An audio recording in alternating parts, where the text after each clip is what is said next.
IKAHAN Senior Advisory Group members, T&I senior officers, and there are many of you, thank you very much for your attendance.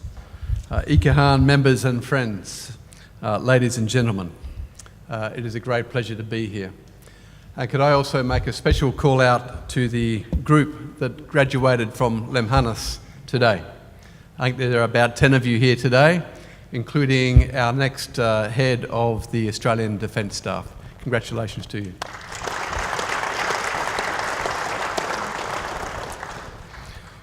Well, Selamat Malam.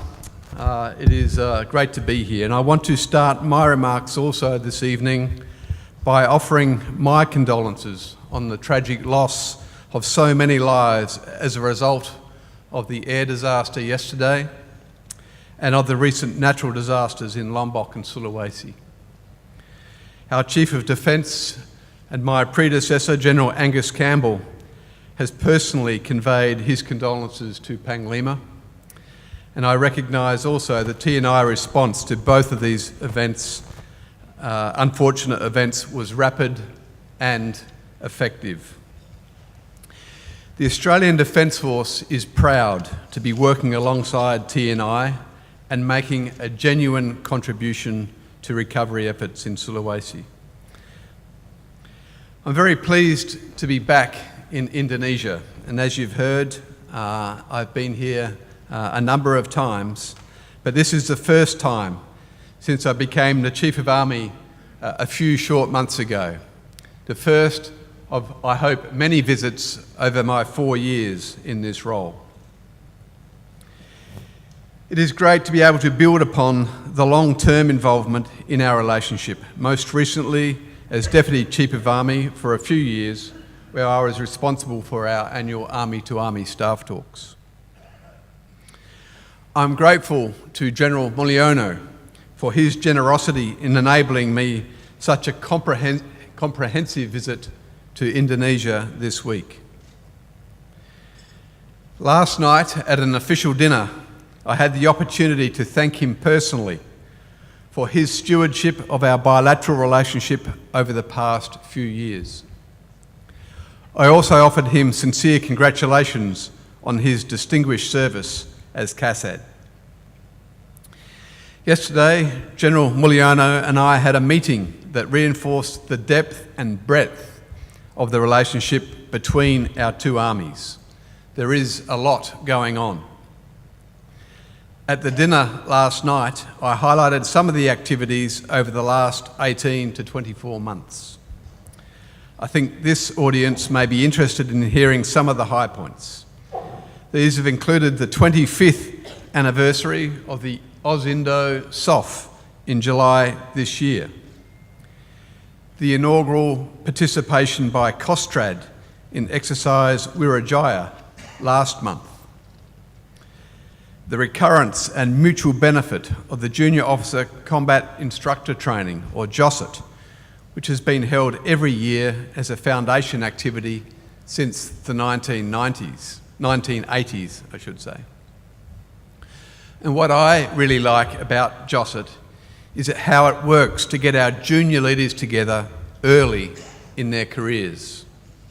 It provides a sound beginning for the development of long-term person-to-person relationships and cultural familiarity over a professional career of service. A particular highlight of recent years is our ongoing cooperation in Special Forces and intelligence sharing, as noted by our Defence Ministers, Panglima T&I and our Chief of Defence at the high-level committee meeting held in Darwin during July. These are all signs of a good, strong bilateral relationship. It is good to have these fundamentals in place because the Australian Army is committed to a long-term, broad-based partnership with T&I.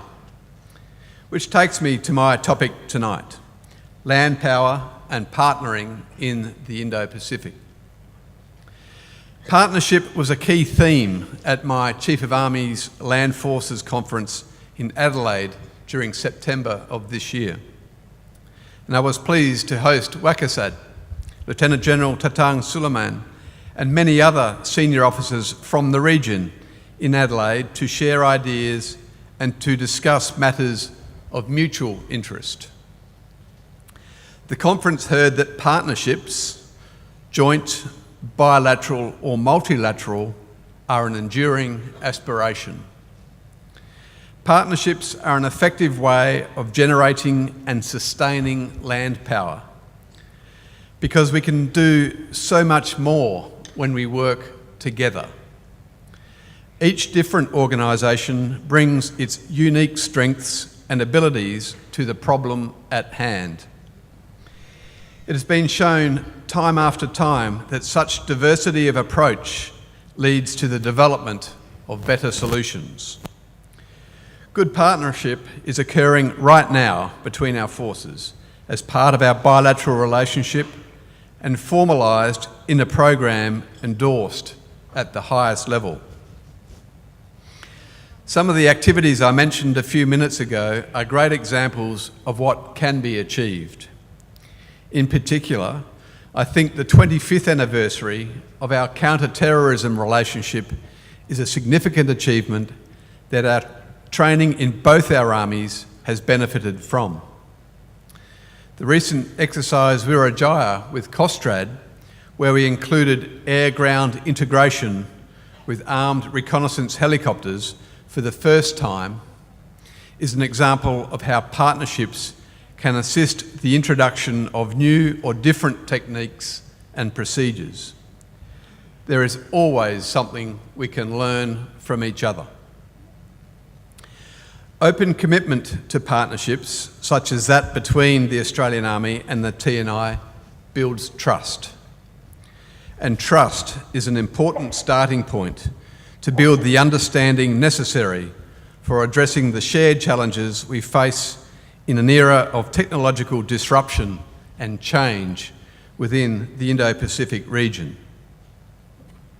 I often use the phrase, "We can only operate at the speed of trust," to explain the importance I place on trust in the development of our partnerships.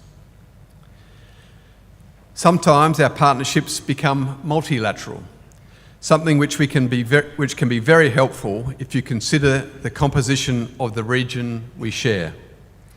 Experience shared amongst many rather than a few is good amongst friends. Let me give you an example.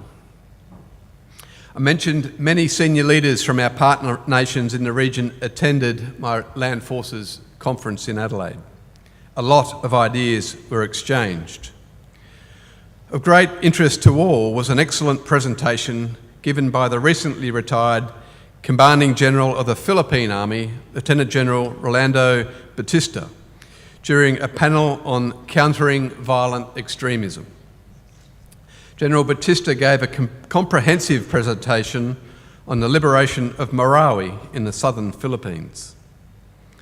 Among the points General Batista emphasised was the importance of information management and of involving the media. The lesson was echoed by Australia's Special Operations Commander, Major General Adam Finlay, in his presentation to the same panel. General Finlay went on to emphasise the importance of host nation primacy and leadership when supporting partners in the fight against violent extremism. This is one of the key lessons we have had reinforced during our successful non-combat role training partner support to the armed forces of the Philippines. The fact that through partnerships we have had the opportunity to share, discuss and learn from each other is a great thing. We are always looking for ways to evolve our military partnerships to achieve better outcomes for each other. Given the great depth of experience present in the room this evening, I look forward to hearing some of your ideas about partnering during the question and answer period that we have. Partnering is perhaps the best way we can apply land power in the Indo-Pacific. But what are some of the challenges to that? Our region might best be contemplated as an interconnected strategic system, one increasingly defined by a changing geopolitical order and an operating spectrum of cooperation, competition and conflict.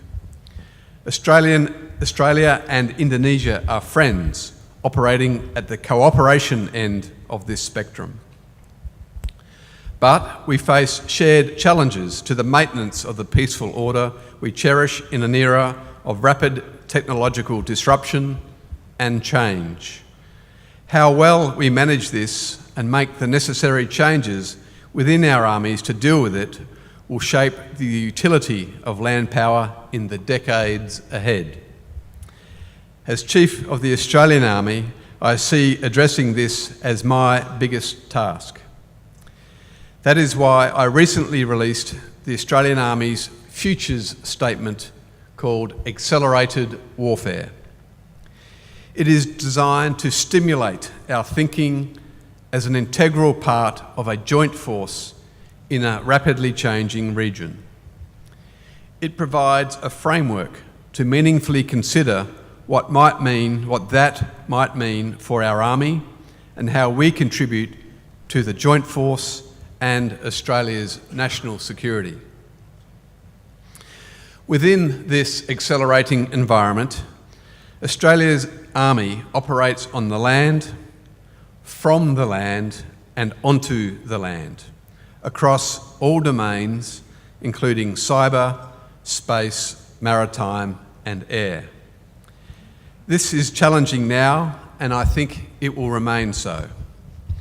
As an army in an archipelagic nation of over 17,000 islands, TNI already knows all too well the challenge of multi-domain operations.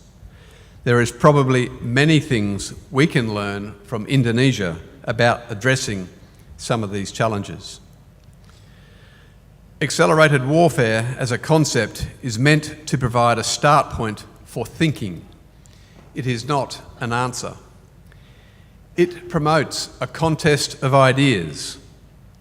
I've told our Army that I welcome discussion and debate. This is equally welcome from our regional friends and partners. I invite you to please share your perspectives with us and help develop the understanding that will be vital in addressing the challenges we all face. As well as considering the future together, the Australian Army looks forward to ongoing close work with Indonesia on key areas of cooperation, including counter-terrorism, maritime security, humanitarian assistance and disaster relief, peacekeeping and intelligence. I'm personally pleased that the Australian Army and TNI-AD are able to continue to build on our solid relationship based on mutual understanding and respect. This is demonstrated regularly through the strong people-to-people links we have from the working level to the senior levels. So let me finish by thanking you all for coming here tonight and for your strong support for IKAHAN, an outstanding example of a vibrant and effective alumni of strategic significance. I greatly appreciate the opportunity to meet with you in this very important setting and developing our shared understanding of common issues. I look forward to your questions or your thoughts. Thank you. Terima kasih.